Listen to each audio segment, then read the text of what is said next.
The sun spilled like honey across the manicured lawns of the Caldwell estate. Birds chirped, the garden with golden gates in synchronized harmony as the breeze rustled through the tall hedges. Sprinklers hissed in the distance. You could smell fresh-cut grass, coffee from the kitchen, and the faint sweetness of jasmine blooming by the fountain. Everything looked perfect. But not everything was. Inside the mansion, a storm was brewing.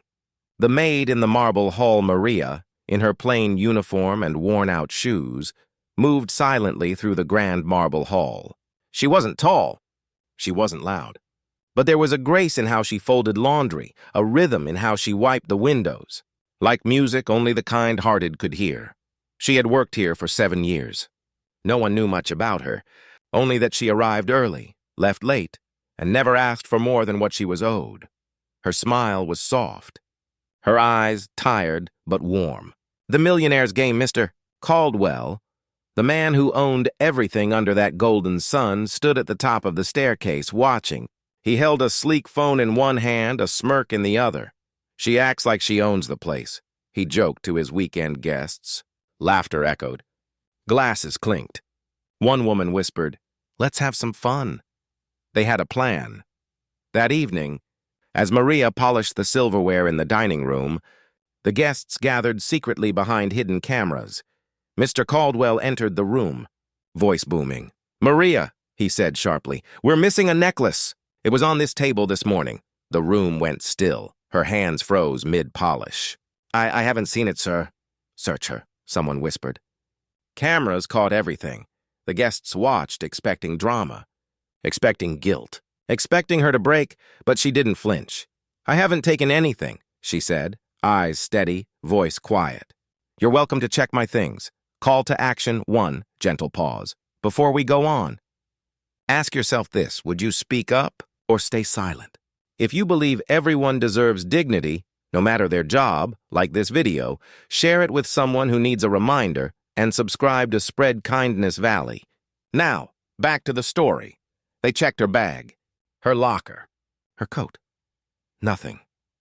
"She's clean," one of the guards said. But Mr. Caldwell wasn't done. He pointed to the dusty bookshelf. "Then what's this?"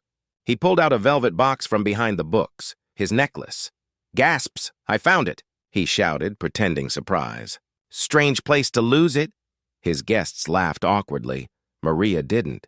She looked up at him, face calm, but her hands trembled. "I didn't put it there," she said quietly. "Oh, I know," came a new voice from the doorway. A boy, no older than 10, walked into the room. It was Daniel, Mr. Caldwell's son. He held a small notebook. "I did," he said. "I saw Daddy hide it before lunch. He told me it was just a joke." Silence thundered. Mr. Caldwell's smirk disappeared. The guests stared, caught between guilt and disbelief. Daniel kept going. "Maria helped me with my homework every day. She gave me her sandwich when I forgot mine." "She's my friend." Maria's eyes welled up. Mr. Caldwell's voice cracked. "Maria, I didn't mean—" But she didn't need an apology. She picked up her cloth, folded it carefully, and said, "I never asked for thanks. Just respect." And in that moment, he didn't feel powerful. He felt small. He felt seen. A week later, a local newspaper ran a feature.